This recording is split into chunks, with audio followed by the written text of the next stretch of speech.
Hello my good people, this is Will from the Live Australian channel, and today I want to talk to you about one of the best horror game franchises of all time, Resident Evil. Created by Capcom and Shinji Mikami since 1996, Resident Evil made sure that we crap our pants in every release, or almost every release, and since then it became one of the most famous franchises of all time. But just like any franchise, it had its highs and its lows, and that's why we're here. Once again, my name is Will, and we're about to rank all Resident Evil games from the worst to the best. Number 14, Resident Evil 6. Oh boy, where do we start with this one? It was at that point where Capcom thought that each Resident Evil game should be more of an action-adventure than a horror game. Basically, it was the moment where Capcom decided to jump the shark with the franchise. It had more action-oriented games before, but this one almost reached a point of parody. From the lame boss fights to the boring story to the uninteresting characters, combine all of that with over-the-top action gameplay, which for once is not a good thing, this game is more than deserving to be on the bottom of the list. Number 13, Resident Evil 5, aka Resident Evil 4 with a new coat of paint. If that coat of paint looked and smelled like shit. With this game, Capcom tried so hard to make it Resident Evil 4 but better. They tried mixing the horror with the action adventure and combine it to a really nice concoction of beauty. They succeeded in Resident Evil 4. In Resident Evil 5, let's just say they overdone it and turned it into something really foul. From the lame boss fights to the uninteresting characters, and as we know by now, what came after was much worse. Number 12, Resident Evil Code Veronica. It really breaks my heart a little to put this game so low, because I really do like it. There are a lot of cool story beats, and playing as both Chris and Claire is a lot of fun this time. I love the art design. It was very unfamiliar and had a gothic inspiration that felt very Devil May Cry-ish. That's not a bad thing, but this game had a few mistakes. This game prioritized gameplay a bit too much for its own good and didn't focus much on the story. As a matter of fact, the story was too complex for its own good as well. But all in all, this game is so-and-so. Not the weakest, not the best, just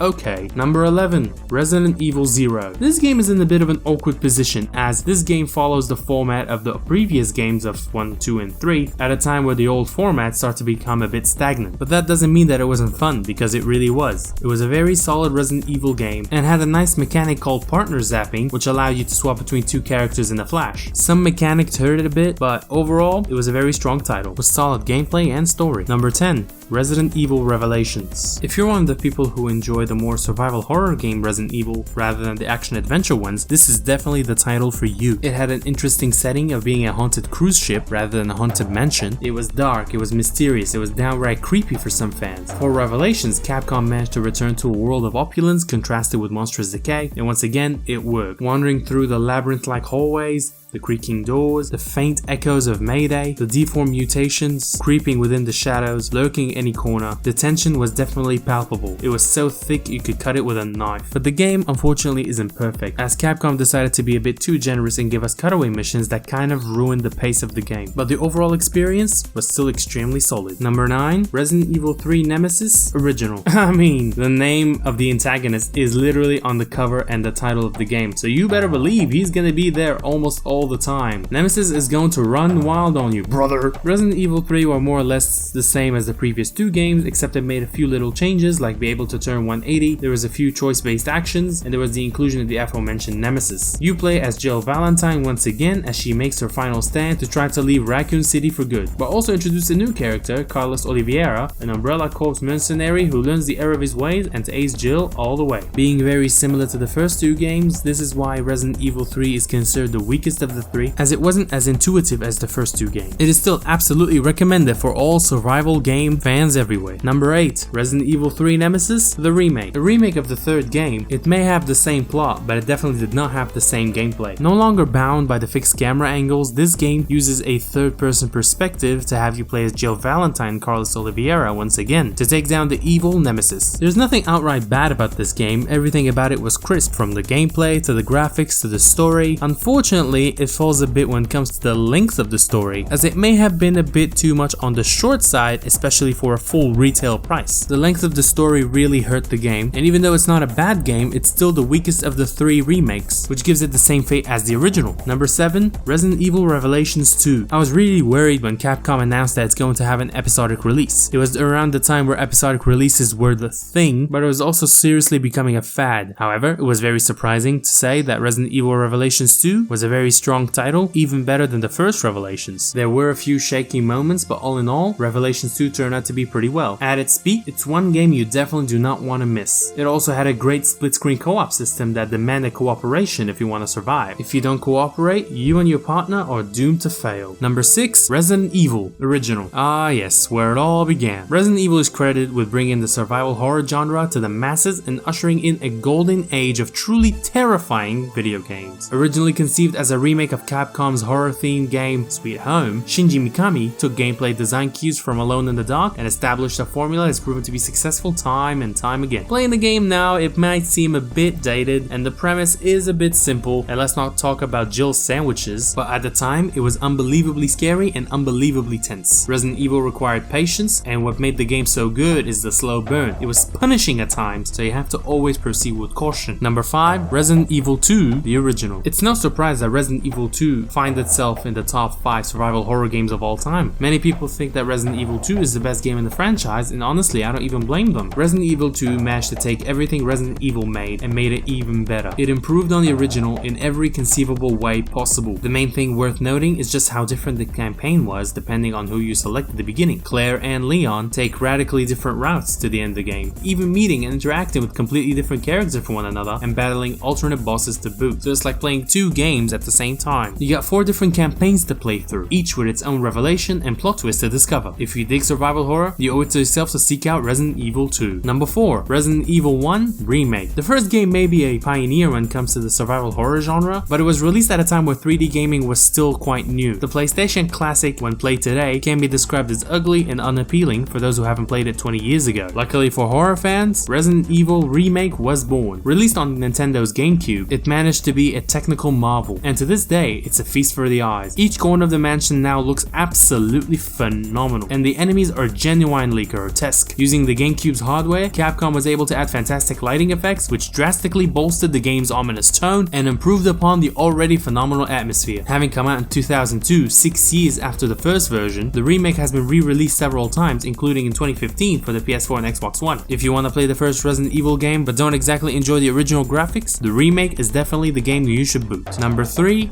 Resident Evil 4. Alright, hang on. Put down your pitchforks. Just hear me out. Yes, Resident Evil 4, gameplay-wise, could be the best Resident Evil game ever, but the whole overall experience, there are other games that take the cake. Some people could describe this game as Leon Kennedy taking a vacation, but anywho, Resident Evil 4 is a near flawless game. The over-the-shoulder third-person aiming system reinvigorated the genre, and the innovative quick-time events add an extra layer of suspense to the proceedings. Not to mention the gorgeous cinematics, the vast upgradable arsenal, and some of the memorable boss fights in any game, even the oppressive atmosphere. It's so easy to see why Resident Evil 4 is considered one of the better games, and it's an absolute masterpiece. With that in mind, number 2, Resident Evil 7 Biohazard. Now don't kill me, but Resident Evil 7 is actually the first Resident Evil game I've ever played, but from my personal experience, I found it extremely impressive. This is the first Resident Evil game that was played with a first-person perspective. You play as Ethan, a man searching to find his girlfriend who has been lost for 3 years. This is the game that brought Resident Evil back to its survival horror roots. You felt vulnerable, you felt weak, you were alone, you were desperate, you were hopeless, but you still have to find a way to survive. It was methodical, it was brutal, it was beautiful, and grotesque all at the same time. Not to mention the sound design, which was absolutely exquisite and one of the best work ever done in video games. Number 1, Resident Evil 2 Remake. Capcom decided Resident Evil 7 wouldn't be the end of their newfound success and released the highly anticipated remake of Resident Evil 2. This stunning love letter changed a fair bit to the gameplay and a bit to the story, but everything was for the better. What remained was a masterclass in game design,